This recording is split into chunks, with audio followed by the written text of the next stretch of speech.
Bonjour les amis, très content de vous retrouver pour une nouvelle vidéo.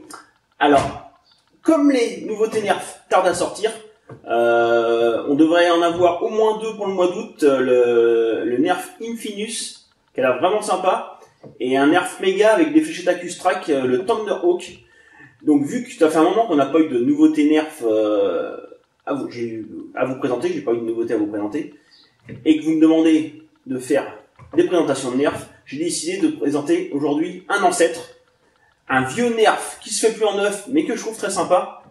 Donc c'est un Nerf de la gamme tactique, je vais y arriver, Dark Tag, et c'est le Swarmfire, le plus gros de la gamme Dark Tag. Donc la gamme Dark Tag, pour ceux qui ne connaissent pas, c'est ceux qui étaient vendus avec ces fléchettes là, des fléchettes avec du scratch au bout. Donc avec ces fléchettes là, en fait, les performances sont vraiment pas bonnes. Faut pas les utiliser en fait, hein. Sauf si vous avez vraiment des gilets ou que ça colle dessus. Mais bon, si vous prenez des vêtements normaux, ça marche pas. Donc on peut leur mettre dedans des fléchettes Elite. Donc c'est moi ce que j'ai fait, c'est ce que je vais faire pour la présentation et pour le test de résistance, parce qu'avec ça, ça va pratiquement 2 fois moins loin que si on met des fléchettes Elite. Ils sont beaucoup trop lourds. Hop. Donc dans la gamme Dark Tag, il y a 3 blasters que j'aime bien. Donc celui-là que j'ai acheté il y a pas longtemps sur le bon coin, à pas cher, je l'ai eu à 10 €. Et j'en ai un autre qui est là que j'aime bien aussi. C'est le celui-là, c'est le Speedload 6. Donc lui il a un chargeur intégré. On met les fléchettes sur le dessus. Et il y en a un autre que j'ai pas, que j'aimerais bien trouver, mais qu'on voit pas souvent en annonce sur le bon coin, ou je l'ai jamais vu dans la Victorine, sinon je l'aurais déjà. C'est le Quick 16. Donc je vous mets une petite photo. Donc celui-là, j'aimerais bien me le trouver. Donc je cherche. On verra bien un jour si j'arrive à le choper. Donc on va présenter le Swarmfire. Donc le Swarmfire, franchement, je trouve qu'il est superbe. Il fait penser plus à un blaster Alien. En gros, il serait pas peint en jaune. Une couleur plutôt de style la gamme Alien Menace. Il irait très bien dans la gamme. Franchement, je le trouve magnifique. Il a une crosse qui peut s'enlever. Donc voilà. Alors le truc, c'est que c'est une crosse avec des attaches un peu spéciaux.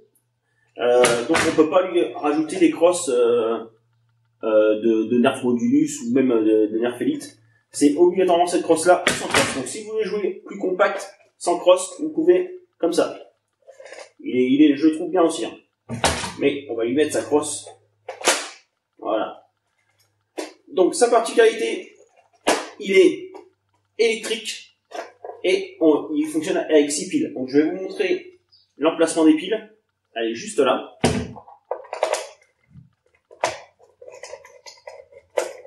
J'avais prévu le tournevis, hein. Elle fait ça bien. Donc 6 piles. C'est les moyennes, c'est les combien ça déjà? C'est les C. Donc il en faut 6. On met le capot et on referme.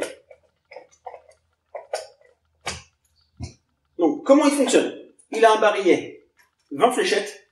En fait, à chaque fois qu'il y a une fléchette qui part, le barillet tourne et un autre qui part. Donc dans l'ordre, il fait une fléchette. Alors ça dépend comment c'est placé. Mais en fait, il alterne par une fléchette du bas. Voilà, vous voyez, une fléchette en bas, une fléchette en haut, une fléchette en bas, une fléchette en haut. Il alterne comme ça. Donc quand on reste appuyé sur la gâchette, ça fonctionne très bien. Il les enchaîne bien tous. Mais vous allez voir que si on essaye de faire du coup par coup, vu le système à l'intérieur, il a tendance à sauter une fléchette. En fait, il va tirer celle du haut, et après il se réinitialise, et il prendra pas celle du bas, il prendra l'autre du haut. Alors je sais pas si ça vient de mon blaster, je l'ai acheté d'occasion, hein, donc et je l'ai depuis il y a pas très longtemps, donc je l'ai pas démonté. Je sais pas si ça vient de mon blaster, ce truc-là. Si vous l'avez, dites-moi si le vôtre fait pareil. Donc à part ça, franchement, je le trouve très très bien, et il a de super performances, vous allez voir dans le test en extérieur. Donc on va tirer avec maintenant. Alors, je prends les fléchettes. Alors 20 fléchettes, ça va être un petit peu long. Niveau cadence de tir, c'est beaucoup moins rapide qu'un Rapid Strike ou qu'un Fire Strike, un hyper fire. On va dire que ça se rapproche plus niveau cadence à un Havoc Fire, la grosse mitrailleuse que je vous ai présentée il y a quelques temps. Havoc Fire, ou plus aussi le Mastodonte. En fait, ils ont le Mastodonte a un barillet aussi, donc à chaque fois que ça tourne avant de lancer. Donc ça, niveau cadence, c'est plus ça. Donc je mets toutes les couleurs, hein. On va faire ça un bel arc-en-ciel.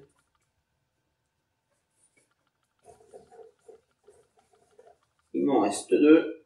Et après, c'est parti, mon kiki. Voilà. Donc, pour le lancer, en fait, il y a un petit bouton sur le dessus. Si, là, quand il est vers le haut, il est en off, et vers le bas, en on. Quand il est en off, vous pouvez appuyer sur la gâchette. Ça fait strictement rien. Et on le met en on. Et là, vous allez voir. Donc, je vais tirer au début quelques fléchettes en rafale, en restant appuyé sur la gâchette pour que vous voyez comment ça fonctionne. Et après, j'essaierai de faire du coup par coup pour vous montrer le truc que des fois, ça prend pas toutes les fléchettes. Allez, c'est parti.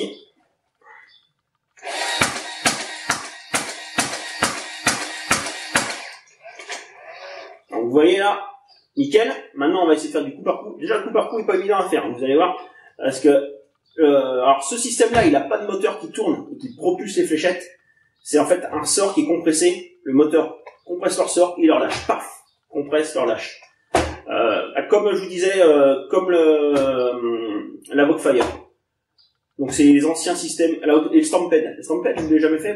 Je l'ai pas non plus, mais un peu comme le Stampede aussi. C'est ce système-là. Maintenant, tous les nouveaux blasters électriques pratiquement fonctionnent avec des flywheels, des moteurs qui tournent là. Ça marche mieux, je trouve. Mais celui-là, il y a quand même une super patate. Hein. Allez, on essaye coup par coup maintenant.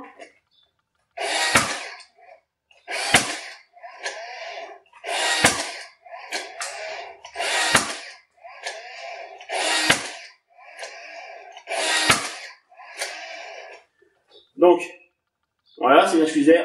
Alors, vous voyez là, il en saute toujours une, pratiquement, à chaque fois qu'on fait du coup par coup. Et on va quand même les tirer, on va rester appuyé, on va voir jusqu'à temps que ça...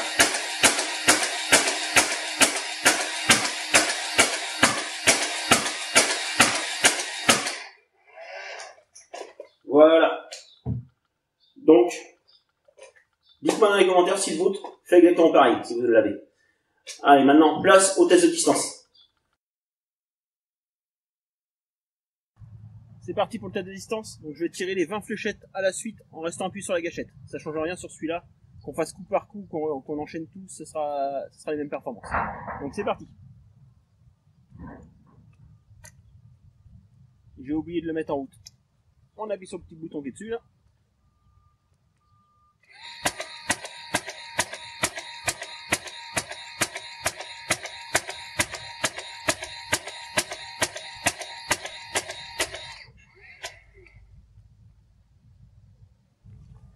Bon, les performances sont plutôt très bonnes. J'en ai une qui a vraiment pas été loin, c'est celle-là. Donc elle est à 7,20 m. Mais après, toutes les autres sont bien groupées et j'en ai une qui est pas loin des 20 mètres. Donc, après.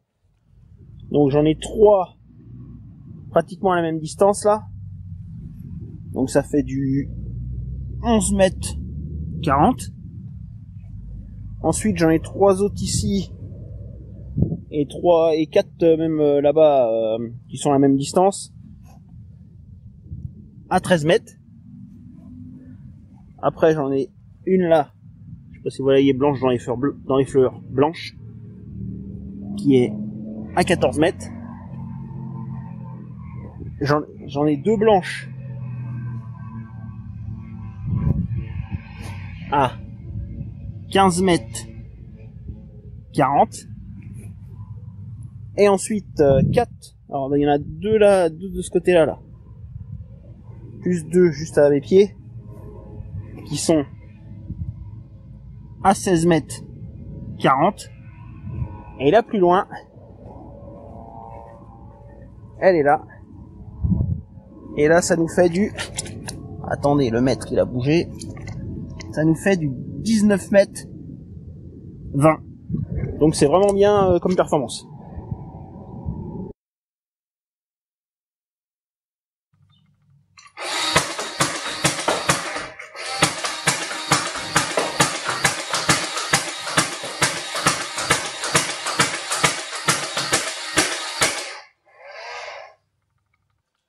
Donc vous avez pu voir que les performances sont plutôt très bonnes. On atteint assez facilement les 15 mètres. J'en ai même une qui a été presque à 20 mètres. Donc franchement, c'est vraiment très très bien. Et surtout, vu que c'est un ressort qui est compressé, il est plutôt régulier. Les autres blasters électriques avec les moteurs qui tournent, que je vous disais tout à l'heure, les flywheels, si on reste appuyé longtemps, au bout d'un moment, les moteurs perdent de la vitesse et on va moins loin. Là, il est régulier, il a une moins bonne cadence, mais il est vraiment régulier niveau tir. On a pratiquement toutes les fléchettes ont été vers les 15 mètres, donc c'est vraiment bien. Donc voilà. Donc dites-moi si ça vous intéresse que je vous fasse des présentations de vieux blasters, parce que celui-là on ne trouve plus en neuf. Tous les Dark Tag on les trouve plus. Si vous arrivez à le trouver à pas cher sur le Bon Coin ou dans la grenier, franchement prenez-le, il est vraiment très bien. Je trouve super joli, bonne performance. Donc entre 10 et 20 euros, pour moi c'est une bonne affaire. Donc si cette vidéo vous a plu, laissez-moi un petit like. Si vous avez des questions, c'est dans les commentaires. Et à plus pour une prochaine vidéo.